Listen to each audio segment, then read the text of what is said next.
காங்கிரஸ் தலைவர் மேல கம்ப்ளைண்ட் அதிகமாயிடுச்சு. செல்வி பெருந்தகை மேல கம்ப்ளைண்ட் வருது. என்ன முதல்ல சொன்னாங்க, இவர் வெறும் டிஎம்கேக்காக எல்லாமே எப்போதும் ஒரு சைடா இருக்காரு, தமிழ்நாட்டில் தமிழ்நாடு காங்கிரஸ் வளர்றதுக்கு இல்லைன்னு கம்ப்ளைண்ட் இருந்தது. அதனால இவர் என்ன பண்ணாரு, கொஞ்சம் அதிகமாக பேசினார், எங்களுக்கு அதிக சீட்டு வேணும், அதிக இது பண்ணணும்னு. பட் இவர் செயல்முறையை வைத்துட்டு பல பேர் கம்ப்ளைண்ட் பண்ணாங்க. இப்போ சொல்றாங்க 15 தலைவர்கள் 7 தலைவர்கள் 4 பக்கம் அனுப்பிச்சிருக்காங்க. இந்த மாதிரி பல கம்ப்ளைண்ட் வருது.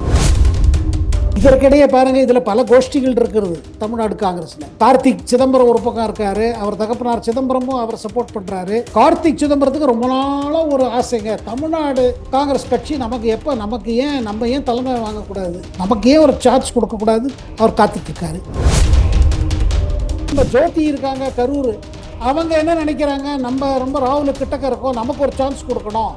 இப்போ எல்லா இடத்துலையும் லேடி லீடர்ஸ்க்கு சான்ஸ் வருது.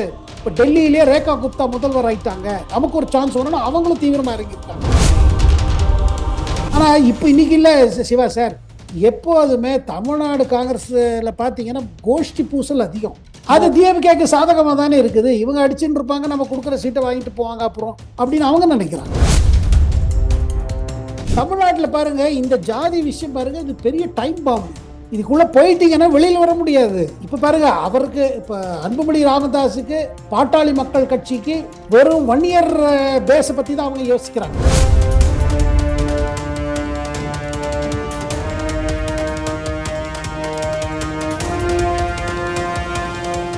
ரியல் ஒன் நண்பர்கள் நேயர்களுக்கு வணக்கம். தொடர்ச்சியாக பல்வேறு முக்கியமான தகவல்கள் செய்திகளை நம்முடைய வாசகர்களுடன் பகிர்ந்து வரும் மூத்த பத்திரிகையாளர் டெல்லி சேகர் ஐயர் அவர்கள் நம்முடைய இருக்கிறார். வணக்கம் சார். வணக்கம் சிவா சார். வணக்கம். இப்போ தமிழக காங்கிரஸ் தலைவர் செல்வ பெருந்தகைக்கு எதிராக 20க்கும் மேற்பட்ட மாவட்ட தலைவர்கள் டெல்லியில முகாமிட்டு இருக்காங்க. இப்போ டெல்லியில என்ன சார் நடந்துகிட்டு இருக்கு?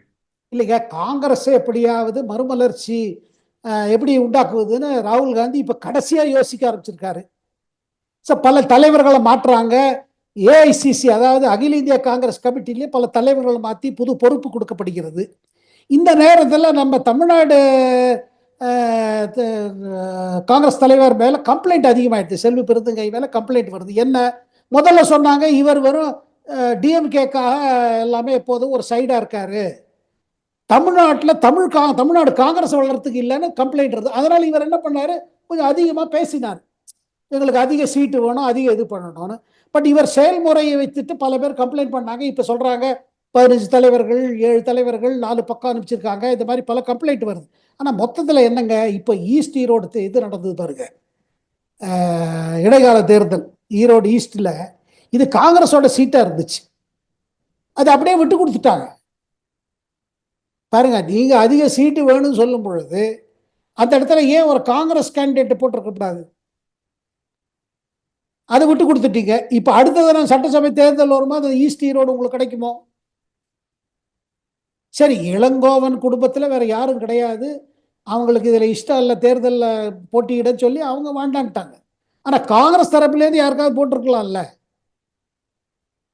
அதை தவிர்த்து இது சொல்றாங்க, இந்த தமிழ்நாடு காங்கிரஸ் தலைவர் பல கட்சியில் இருந்துட்டு வந்திருக்காரு.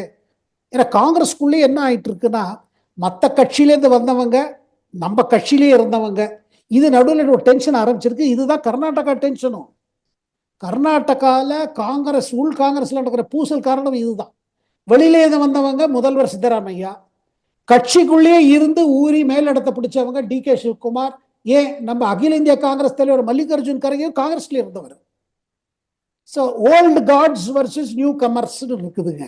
அப்புறம் சித்தராமையா என்ன பயமுடுத்துறாரு, ஏதோ ஒரு ஒப்பந்தம் ஆச்சு, இவர் 2 காலம் அவர் 2, அதுக்கப்புறம் டிகேஸ்னாரு. இப்போ அவர் மற்றவாளை எல்லாரையும் சொல்றாரு, நான் இல்லைன்னா டிகேஸ் வரக்கூடாது, வேற யாரை வேணா முதல்வர் பண்ணுங்கன்னு. அதுங்க ஒரு அரசியல் நடந்துட்டு இருக்கு.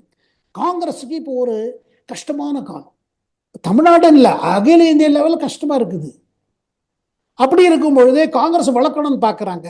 இப்போ காங்கிரஸ் தலைவர்கள் தமிழ்நாட்டில் எதிர்பார்க்கறது என்னன்னா, நமக்கு ஒரு புது தலைவர் தேவை. யாரு இந்த கூட்டணியில அதிகமாக சீட்டு நமக்கு வாங்கி கொடுக்குற நிலைமையில இருக்காங்க. சும்மா ஸ்டாலின் சொல்லுது, ஆமா ஆமா sir, yes sir yes sir சொல்லிட்டு வந்தா நமக்கு எங்க சீட்டு கிடைக்க போகுதுதான் அவர் மேல இருக்கிற ஒரு பெரிய குற்றச்சாட்டுன்னு எனக்கு இங்க இருக்கிற காங்கிரஸ் தலைவர்கள் கூறுகிறார். யாரையும் கண்டுக்கிறது இல்லை, யாரையும் கேட்கறது இல்லை, பேசுறது இல்லைன்னு சொல்றாங்க. இப்போ செல்வ பெருந்தகையை எதிர்த்து எம்எல்ஏக்கள் பல பேர் இருந்துட்டு இருக்காங்க, அதே நேரத்தில் எம்பிக்களும் இருக்கிறாங்க அப்படிங்கிற செய்திகளும் வந்துட்டு இருக்கு. இப்படியான ஒரு சூழ்நிலையில தான் இப்ப செல்வ பெருந்தகை திமுகவுக்கு சாதகமாக செயல்படுகிறார் அப்படிங்கிற அடிப்படையில தான் இந்த போர்க்கொடி தூக்கி இருக்காங்க அப்படிங்கிற செய்திகளும் வந்துட்டு இருக்கு. இப்படியான ஒரு சூழ்நிலையில தமிழகத்துல திமுக காங்கிரஸ் கூட்டணியில ஏதாவது விரிசல் ஏற்படுவதற்கான வாய்ப்புகள் இருக்கிறதா சார்? இல்லைங்க, இதுல பெரிய விரிசல் இருக்காது. இது பேரம் பேசுறதுக்கான வேண்டிய இது, அதாவது நம்ம கொஞ்சம் ஸ்ட்ராங்கா காமிச்சா, ஸ்ட்ராங்கா பேசினா நமக்கு அதிக சீட்டு கிடைக்கும். சும்மா ஆமா சாமின்னு சொல்லிட்டு வந்துட்டா நமக்கு என்ன கிடைக்க போகுது? இப்போ ஆல்ரெடி ஒரு சீட்டை விட்டு கொடுத்துட்டோம் இடைக்கால தேர்தலில். இப்போ திருப்பி அதை கேட்க முடியாது. ஏன்னா இப்போ யாரு ஜெயிச்சு வந்திருக்காரு அவர் சொல்வார் நமக்கு தானே என்ன பிரித்து. அப்படி அந்த தலைவர் விட மாட்டார்ல. இப்போ டிஎம்கே கேண்டிடேட்டு அவர் இப்போ தான் ஜெயிச்சுட்டு வந்திருக்காரு. ஒரு ஆண்டு காலம் பிறகு அவருக்கே தான் இப்போ டிக்கெட் கொடுப்பாங்க.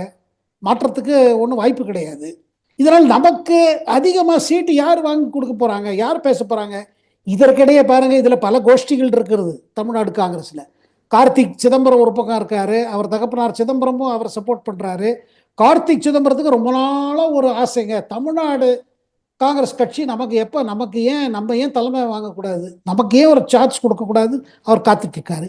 ஆனால் இந்த பக்கம் என்னன்னா, ராகுல் காந்திக்கு கார்த்திக் சிதம்பரத்தை கண்டா பிடிக்கவே பிடிக்காது. அவரையும் பிடிக்காது, அவர் தகப்பனாரையும் பிடிக்காது. ஏன்னா ராகுல் காந்தி நினைக்கிறாரு, இவங்களால தான் நமக்கு இந்த நிலைமை வந்துச்சு, நம்ம கெட்ட பெயர் வந்த காரணம் இந்த அப்பா பையனோட செயல்கள் யூபிஏ காலத்தில். அந்த கருத்து வச்சிருக்காரு ராகுல் காந்தி. இது இங்க டெல்லியில பேசப்படுற உண்மை. கார்த்திக் சிதம்பரத்துக்கு இப்போ இது கிடையாது. அந்த பக்கம் என்னன்னா, நம்ம ஜோதி இருக்காங்க கரூர், அவங்க என்ன நினைக்கிறாங்க, நம்ம ரொம்ப ராகுல கிட்டக்க இருக்கோம், நமக்கு ஒரு சான்ஸ் கொடுக்கணும். இப்போ எல்லா இடத்துலையும் லேடி லீடர்ஸ்க்கு சான்ஸ் வருது. இப்போ டெல்லியிலேயே ரேகா குப்தா முதல்வர் ஆயிட்டாங்க, நமக்கு ஒரு சான்ஸ் வரணும், அவங்களும் தீவிரமாக இறங்கியிருக்காங்க. இவருக்கு சான்ஸ் கொடுத்து பார்த்தாங்க, செல்வ பெருந்தகைக்கு ஒரு சான்ஸ். ஏன்னா அவர் பாருங்க விடுதலை சிறுத்தையில் இருந்தார், அப்புறம் அங்கே இருந்துட்டு இங்கே வந்திருக்காரு. ஆனால் இவர் பற்றி ரெப்புடேஷன் சொல்லுவாங்க பாருங்க, இவருக்கு இருக்கிற பிஸ்னஸ் இன்ட்ரெஸ்ட், இதை பற்றிலாம் நிறைய கம்ப்ளைண்ட் கொடுத்துருக்காங்க ராகுல் காந்திக்கு. இவருக்கு இவர் பேரில் ஒன்றும் பெரிய நமக்கு ஓட்டு வரா மாதிரி இல்லை, இவரை தான் மேனேஜ் பண்ணிட்டு மேனிப்புலேட் பண்ணிட்டு இருக்காரு, நமக்கு ஒரு நல்ல ஸ்ட்ராங் லீடர் தேவைங்கிறத சொல்றாங்க. ஆனால் இப்போ இன்னைக்கு இல்லை சிவா சார், எப்போதுமே தமிழ்நாடு காங்கிரஸ்ல பார்த்தீங்கன்னா கோஷ்டி பூசல் அதிகம். அது டிஎம்கேக்கு சாதகமாக தானே இருக்குது. இவங்க அடிச்சுட்டு இருப்பாங்க, நம்ம கொடுக்குற சீட்டை வாங்கிட்டு போவாங்க அப்புறம் அப்படின்னு அவங்க நினைக்கிறாங்க. இப்போ பாட்டாளி மக்கள் கட்சி சார்பில் பல அமைப்புகள் இயக்கங்கள் சேர்ந்து சாதிவாரி கணக்கெடுப்பு நடத்த வேண்டும் அப்படிங்கிற ஒரு ஆர்ப்பாட்டங்களை தொடர்ந்து நடத்தினாங்க. சென்னையில கூட இப்போ நடத்தி இருக்காங்க. இப்போ அன்புமணி ராமதாஸ் அவர்கள் ஒரு கெடு ஒன்று திமுகவுக்கு விதிச்சிருக்காங்க. தமிழக பட்ஜெட் கூட்டத்தொடர் மார்ச் 14ஆம் தேதி கூடுகிறது. இதுல சாதிவாரி கணக்கெடுப்புக்கான அறிவிப்பு வெளியிட்டு 1 மாத காலத்துக்குள் சாதிவாரி கணக்கெடுப்பு முடிக்கணும். அப்படி இல்லைன்னா தமிழகம் முழுவதும் போராட்டம் வெடிக்கும் எங்கள் தலைமையில் அப்படின்னு சொல்லி தெரிவிச்சிருக்காங்க. இதை எப்படி சார் பாக்குறீங்க? திமுகவுக்கு ஏதாவது நெருக்கடி ஏற்படுமா? எப்படி சார் பாக்குறீங்க? இல்லை, கட்டாயமா பாருங்க, ஜாதி லெவல்ல அரசியல் ஆரம்பிச்சிட்டாரு. ஏன்னா ஸ்டாலின் முதல்ல என்ன சொன்னாரு, அகில இந்திய லெவல்ல கணக்கீடு ஜாதிய லெவலில் பண்ணுங்கன்னாரு. அப்போ எல்லாரும் கேட்டாங்க, அகில இந்தியாவில் முதல்ல தமிழ்நாட்டில் இங்கே ஏன் பண்ணக்கூடாதுன்னு வந்தது. இப்போ சித்தராமையா கணக்கு எடுத்து முதல் டேர்மில் பண்ணாரு, ஆனால் அதை இன்னும் ரிலீஸ் பண்ணலை. அதை ரிலீஸ் பண்ண பிரச்சனைகள் வரும், அதை அமல்படுத்தினாலும் பிரச்சனை வரும்னு பேசாமல் இருக்காரு. வேணும்னா இப்போ நிதிஷ்குமார் பண்ணாரு, பீகார்ல ஜாதி கணக்கு எடுத்து அது தன்ன மாதிரி இட ஒதுக்கீடும் கொடுத்துட்டாரு. தமிழ்நாட்டில் பாருங்க, இந்த ஜாதி விஷயம் பாருங்க, இது பெரிய டைம் பாம்பு. இதுக்குள்ள போயிட்டீங்கன்னா வெளியில் வர முடியாது. இப்ப பாருங்க, அவருக்கு இப்ப அன்புமணி ராமதாஸுக்கு பாட்டாளி மக்கள் கட்சிக்கு வெறும் 1 இயர் பேஸ பத்தி தான் அவங்க யோசிக்கிறாங்க. ஏன்னா 1 இயர் இதுலேருந்து இயக்கத்திலேருந்து வந்து இது பாட்டாளி மக்கள் கட்சி உண்டாயிடுச்சுங்க. அதுக்கு பிறகு அவங்களுக்கு பாருங்க, அவங்க பேஸ் ஜாஸ்தி எக்ஸ்பேண்ட் பண்ண முடியல. அப்படி இருக்கும் பொழுது அவங்க இதை ஒரு இஷ்யூ பண்ண பார்க்குறாங்க.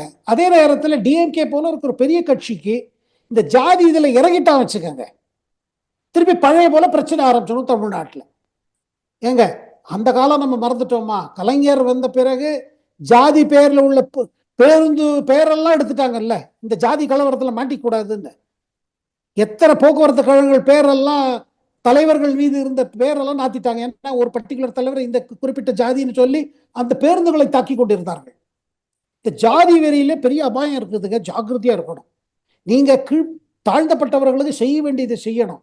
அதே நேரத்தில் சோஷியல் ஹார்மனி இருக்கு பாருங்க நம்ம சமூகத்தில், அதை நீங்க எப்படி மெயின்டைன் பண்ணுங்கிறது யோசிக்கணும்.